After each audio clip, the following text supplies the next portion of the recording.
కాలుష్యాల నుండి సంరక్షిద్దాం. రసాయన రహిత సేంద్రియ వ్యవసాయం ఆహారాన్ని ప్రోత్సహిద్దాం. ఒకసారి వాడి పడేసే ప్లాస్టిక్ ని నివారిద్దాం.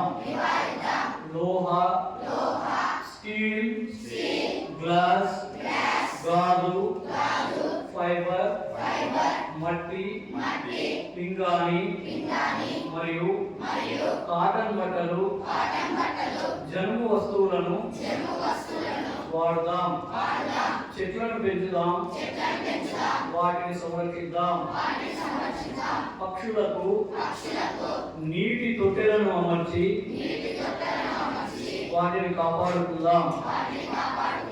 ఈ రకంగా ఈ ధరిత్రి దినోత్సవం రోజు పై వాటన్నిటిని పాటిస్తానని ప్రతిజ్ఞ చేస్తున్నాను.